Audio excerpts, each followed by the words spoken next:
Attention famille, voici une fille qui a signé un pacte avec un vieillard pour être riche pendant 15 ans. Mais elle a été piégée et 5 ans plus tard, ils sont venus la récupérer. Histoire vraie. L'affaire se passe en Côte d'Ivoire. Et pour ceux qui se demandent comment j'ai fait pour savoir ça, je voulais aussi faire le pacte. Mais arrivé à mon tour, l'argent était fini. Enfin bref, voici la fille en question. Ici, on va l'appeler Anita. Anita est née dans une famille assez modeste, on va dire. Mais elle a pu se débrouiller et elle a pu lancer un petit commerce de vente de tissus. Des tissus traditionnels des Aoussa. Je pense que vous connaissez déjà. C'était là, mais bon, elle s'en sortait assez bien. C'était là, mais elle n'arrivait pas à joindre les deux bouts. Elle a bataillé, fatiguée. Elle a même essayé de faire plusieurs jobs de côté et qu'on sort, ça ne donnait pas. Sa situation ne donnait pas. Et elle avait un grand amour de l'argent. Elle voulait être riche. C'était quelqu'un qui voulait devenir. Donc c'était quelqu'un qui voulait absolument être riche. Un jour, donc, une de ses clientes les plus récurrentes, en venant acheter son tissu, ils ont commencé, vu qu'ils se connaissaient déjà bien, ils ont commencé à discuter et elle a commencé à raconter ses problèmes à la femme en question. Bon, vous savez ce qu'on dit, c'est toujours dans des moments troublés que le diable vient faire ses propositions. Après avoir fait expliquer sa situation à sa cliente lui a dit que, ah, toi aussi.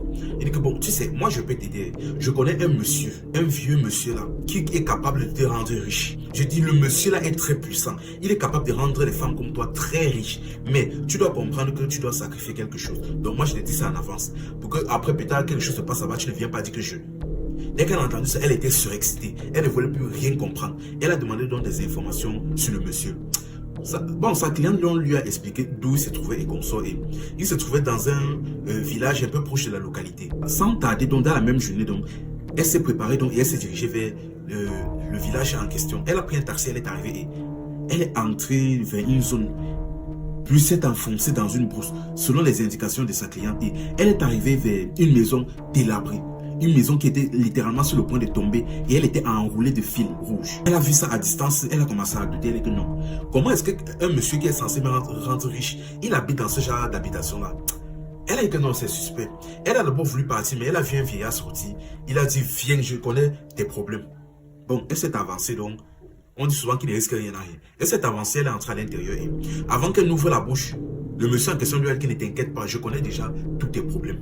Et il lui a expliqué de A à Z son problème et la raison pour laquelle elle est là. Là, maintenant, elle a vu que l'affaire n'était pas un mensonge, que le monsieur vraiment a des pouvoirs mystiques. Il a dit, bon, je peux te rendre riche, très riche, pendant 15 ans, mais tu dois savoir qu'il y a des conditions. Elle a écouté attentivement. Il a dit, ne t'inquiète pas, je ne vais pas te demander de me donner quelque chose ou de sacrifier quelqu'un. Tu n'auras pas à faire ça. Il n'y a pas de problème. La seule chose dont j'ai besoin, c'est une mèche de tes cheveux et une goutte de ton sang. Dès qu'elle a compris ça, elle a vu facile comme ça. Elle était contente. Elle a dit qu'il n'y a pas de problème. Chose dit, chose faite. Elle a donné une mèche de ses cheveux et une goutte de son sang. Dès que c'est terminé, il a dit à la jeune fille, maintenant ce qui se passe, c'est que voici les conditions que tu devras respecter. Il a cité les conditions et il a dit, ce qui se passe, c'est qu'après 15 ans de richesse, quelque chose va t'arriver. Je t'ai dit ça en avance. Elle a dit, ok, il n'y a pas de problème. Et il a dit, mais tu devras respecter certaines conditions. Il a commencé à citer les conditions et il a dit, tu dois savoir une chose. Si tu ne respectes pas une des conditions là, je ne veux pas te voir venir me voir pour me raconter ta vie. Elle a dit qu'elle a compris, il n'y a aucun problème. Elle est donc partie et à peine être rentrée quelques jours plus tard, elle a rencontré un monsieur. Le monsieur, c'était un monsieur riche, extrêmement riche. Il a vu, on ne sait pas, c'est comme si on connaissait déjà la vie de la femme en question. Il est parti vers la femme, il a commencé à la draguer et à peine seulement 2 semaines de relation, il est parti légaliser la femme. Rapidement comme ça pour rien. C'est ainsi donc qu'à partir de cet homme-là, elle est devenue riche, une femme riche. Son business a commencé à subitement commencer à fleurir. Elle a commencé à acheter des terrains, construire des maisons, acheter des voitures même pour sa famille. Elle a mis toute sa famille et ses frères à l'aise. Tout se passait bien dans sa vie. Sauf que bon, vous savez ce qu'on dit, 90 jours pour le voleur et 1 jour pour le grand patron. Du jour au lendemain comme ça, elle a commencé à tomber malade. Elle a commencé à tomber gravement malade. C'est-à-dire, son corps avait commencé à sécher et elle commençait à faner. Elle est partie à l'hôpital pour comprendre ce qui se passe. Elle part à l'hôpital, on lui dit que... les médecins, on fait tout, on l'obsculte, on scanne même son corps, on fait tout, on ne voit rien. Elle change d'hôpital, elle part dans les plus grands hôpitaux d'Abidjan. Elle tourne fatiguée, elle ne trouve pas, on dit qu'on ne voit pas la maladie. Elle tourne fatiguée, elle tourne fatiguée. Finalement là, à un moment donné, elle me met s'asseoir, elle commence à réfléchir. Elle se dit que non, peut-être que c'est un rapport avec le pacte que j'avais signé il y a 5 ans là. Elle dit que peut-être que c'est un rapport avec ça, mais après elle dit que non. Déjà de 1, les 15 ans qui étaient censés être prévus ne sont même pas encore passés. Nous ne sommes même pas à la moitié des 15 ans. Et de 2, même si c'était ça, j'ai toujours mon argent, mes affaires se passent toujours bien. Donc ça ne peut pas être ça. Elle est donc restée comme ça, elle a continué à faire les tours des hôpitaux, mais sa maladie s'aggravait. Et à un moment donné, là, elle a compris que non, c'est bizarre, que ce n'est pas simple.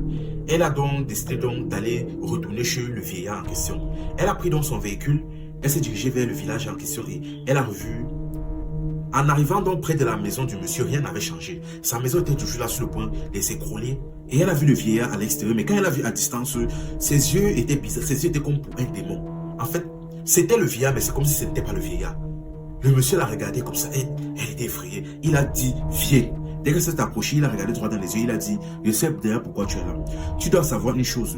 Le pacte qu'on avait signé ensemble là, c'est qu'il se passe que normalement c'était censé faire 15 ans, mais mes esprits ont décidé de te prendre plus tôt que prévu. Donc, sache que dans les 30 jours qui suivent, tu vas décéder. Elle s'est assise comme ça. Elle a dit, hey, mais c'était 15 ans, non? Pourquoi? Elle a voulu discuter. Le vieillard entrait dans sa case. Elle s'est levée pour le suivre, mais en entrant, elle n'a vu personne. Le vieillard avait disparu. Elle est rentrée chez elle. Finalement, elle est partie expliquer toute la situation à sa famille. Après avoir expliqué la situation à sa famille, stressés, ils ont commencé à faire les tours. En réfléchissant et en cherchant quoi faire, ils ont commencé à voir les tradipraticiens. Ils ont commencé à tourner à gauche, à droite. Mais vu qu'il ne restait que moins de 30 jours, le temps passait, ils ne voyaient pas de solution. Et c'est ainsi donc que le moment venu, donc, elle est décédée.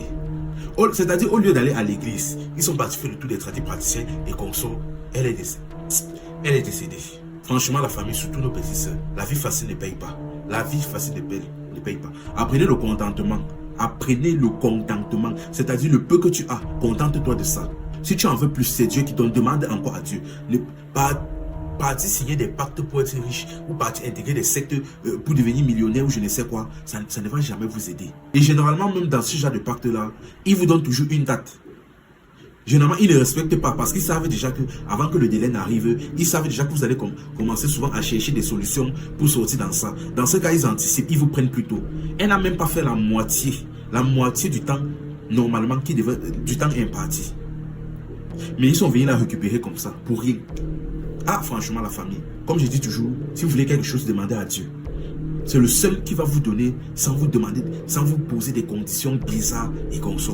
Demandez à Dieu. Et la vie facile ne paye pas. Franchement, la famille. Des histoires comme ça, j'en ai tous les jours. Ça me dépasse. Enfin bref, comme on dit souvent, you cherch, you trouve. Elle a cherché, elle a trouvé. C'était Info et Amusement. Ici, on s'informe et on s'amuse.